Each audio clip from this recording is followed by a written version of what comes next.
Title: The Uninvited Guest. The first time I laid eyes on the quaint Airbnb, I couldn't help but marvel at its rustic charm. Nestled at the edge of a dense forest, its exterior exuded an inviting warmth that contradicted the eerie tales I'd heard about the area. It was the perfect retreat, or so I thought. As I entered, the scent of aged wood filled my nostrils. The living room boasted a crackling fireplace, casting dancing shadows across the room. Antique furniture adorned the space, adding to its charm. I quickly unpacked, eager to unwind after a taxing week. Nightfall draped the surroundings in an inky blackness. I huddled by the fire, engrossed in a novel. The silence was broken only by the occasional snap of burning wood. I dismissed the creaks and groans of the old house as mere echoes of its age. The first hint of unease crept in when I heard a soft whisper.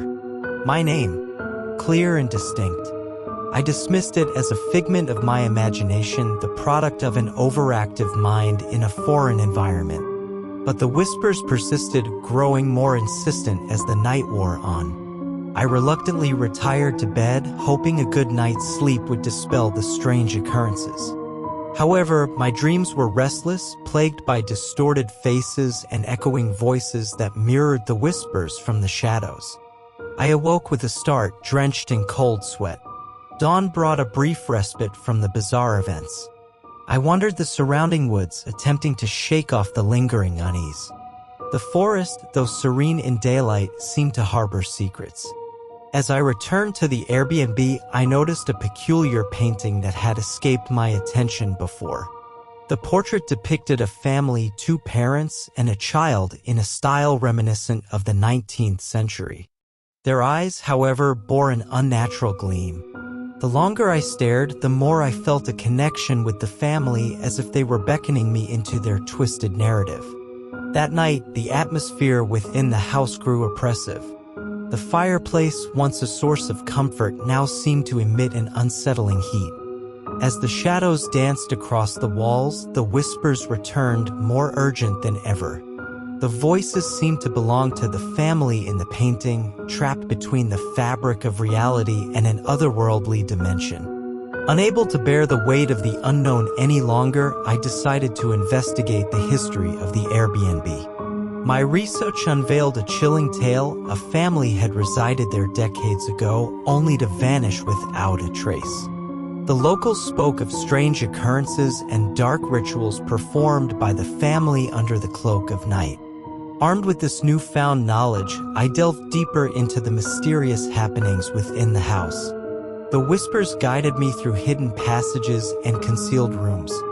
The air grew colder as I approached a door that seemed to materialize out of thin air. The whispers reached a fever pitch, urging me to unlock the door. Beyond it lay a room frozen in time. Dust-covered furniture, ancient tomes, and a flickering candle that defied the passage of years. The family from the painting stared back at me from a faded photograph on the wall. It became evident I was the uninvited guest in their spectral abode. A sudden gust extinguished the candle, plunging the room into darkness. The whispers coalesced into anguished wails, echoing through the walls. Panic seized me, but a glimmer of resolve sparked within. I fumbled for my phone, using its feeble light to guide me out. The whispers pursued me, growing more desperate as I navigated the labyrinthine halls. Shadows danced with malevolence, contorting into grotesque shapes that clawed at my sanity. The Airbnb, once a haven, had become a nightmarish realm. In my frantic escape, I stumbled upon a room I hadn't noticed before. The walls were adorned with symbols and sigils etched in blood. A voice, colder than death, emanated from the shadows. The family's patriarch, the spectral entity that bound them to this realm, materialized before me. He spoke of a curse, a pact forged in desperation to preserve his family's existence beyond the mortal coil. Their souls were tethered to the house, forever trapped in a liminal space between life and death. I, unwittingly, had become the key to their liberation. The patriarch beseeched me to break the curse, to release them from the tormented existence that bound them to the Airbnb. The weight of the responsibility pressed upon me, and I hesitated. But the alternative, the eternal suffering of the spectral family, propelled me forward. Guided by the patriarch's instructions, I embarked on a harrowing journey through the twisted history of the house. Each step unraveled a thread of the curse, exposing the pain and sorrow that had woven their fate. The whispers, once haunting, now resonated with gratitude. As I reached the final threshold, the Airbnb trembled with a spectral energy. The patriarch's visage flickered, replaced by a serene expression. The house, once a prison, now exhaled a sigh of release. The family's apparitions, now free from their spectral shackles, faded into the ethereal embrace of the afterlife. I stood alone in the now silent Airbnb, the weight of the paranormal lifted. The curse had been broken, and the house seemed to exhale a sigh of relief. I exited, leaving the once haunted dwelling behind. The whispers, now mere echoes, lingered in the wind, carrying the gratitude of a family finally at peace. As I glanced back at the now serene Airbnb, I couldn't help but wonder if the next guest would unknowingly tread the same path, or if the curse had truly been lifted for good. The only evidence of the supernatural ordeal was a single, faded photograph, the spectral family's final testament to the uninvited guest who dared to confront the horrors that dwelled within.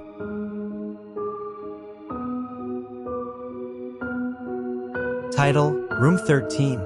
The Airbnb listing had promised a charming Victorian getaway in the heart of a historic town. As I arrived, the quaint facade with its inviting porch and well-manicured gardens seemed to embody the promise of a tranquil retreat. However, my excitement waned the moment I stepped inside. I was greeted by an uneasy stillness, an oppressive silence that settled over the dimly lit hallway. The air felt heavy, laden with an indescribable tension. Brushing off my initial discomfort, I made my way to room 13, the one at the end of the corridor. The room was tastefully decorated, adorned with antique furniture that hinted at a bygone era. The large, ornate mirror caught my attention. It seemed out of place, an ominous presence that reflected the room in an unsettling manner. Still, I dismissed my unease as the product of an overactive imagination. Night descended like a shroud, and as I lay in bed, sleep proved elusive. An intermittent tapping echoed through the room, rhythmic and muffled. At first, I attributed it to the settling of an old house, but the taps persisted, growing louder with each passing moment. Compelled by a strange curiosity, I rose from the bed and approached the mirror. To my horror, the tapping seemed to emanate from its reflective surface. Tentatively, I touched the glass, and the room beyond warped and twisted as if seen through a distorted lens.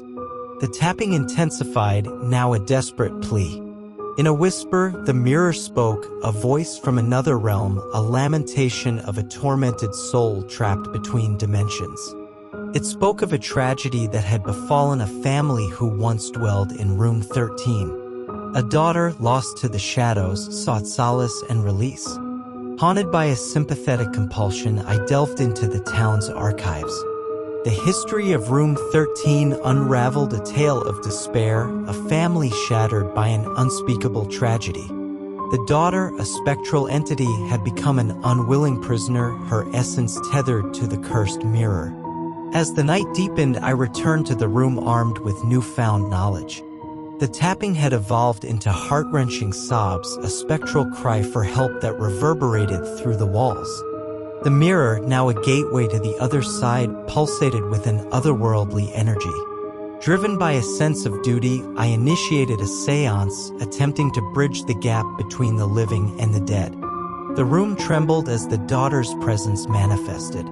In the flickering candlelight, her ethereal form materialized before me, a silhouette trapped in perpetual anguish. She spoke of a ritual, a chance to sever the ties that bound her to the mirror and the cursed room. Reluctantly, I agreed, following the instructions she whispered with a voice that seemed to echo from the depths of the afterlife. The ritual unfolded with an eerie precision. The room transformed, shadows dancing in rhythmic cadence. The mirror's surface rippled like water as a spectral hand emerged, reaching out for freedom. The tapping and sobs crescendoed, merging into a haunting symphony. With a final, gut-wrenching wail, the daughter's essence severed from the mirror, dissipating into the unseen. The room, now silent, returned to its former state. The mirror, stripped of its supernatural aura, reflected only the dimly lit room and a weary traveler staring back. As dawn painted the sky with hues of pink and gold, I exited room 13. The oppressive stillness had lifted, replaced by the whispers of a gentle breeze. The town, once steeped in the shadows of a tragic history, seemed to exhale a sigh of relief. As I glanced back at the Victorian facade, I couldn't shake the feeling that room 13, now void of its spectral inhabitant, would forever bear the scars of a bygone tragedy. The Airbnb, concealing its haunted secrets behind an alluring exterior, awaited the arrival of the next unsuspecting guest, destined to either unearth or become entangled in the lingering echoes of the supernatural.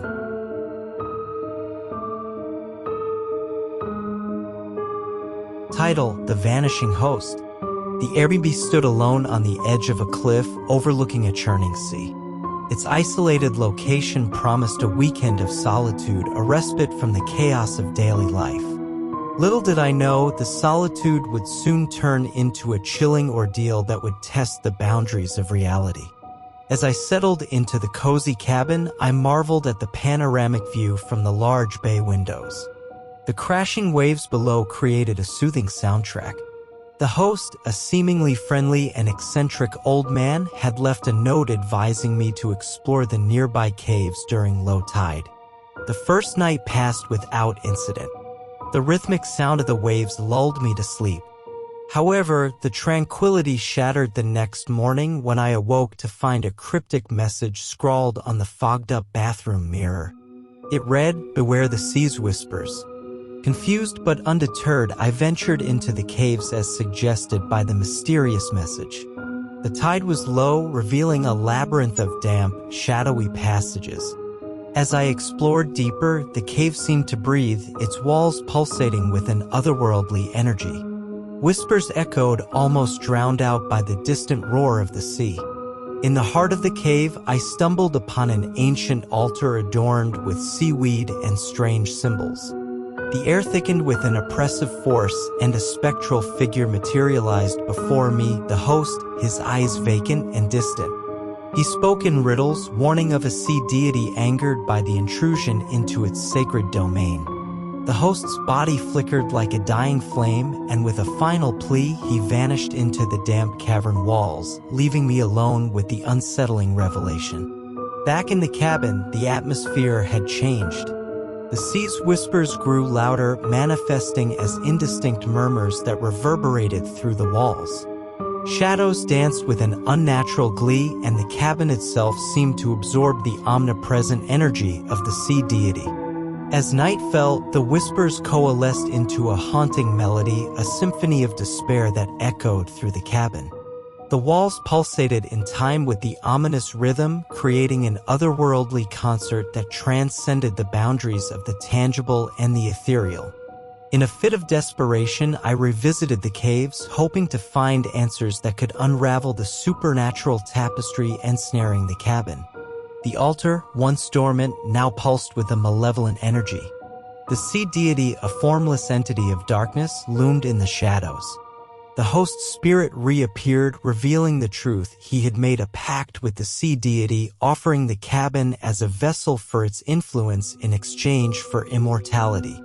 The entity, angered by my presence, sought to claim my soul as a trespasser in its sacred realm. A harrowing choice lay before me: to succumb to the sea deity's wrath or attempt to sever the unholy connection between the host, the cabin, and the eldritch force.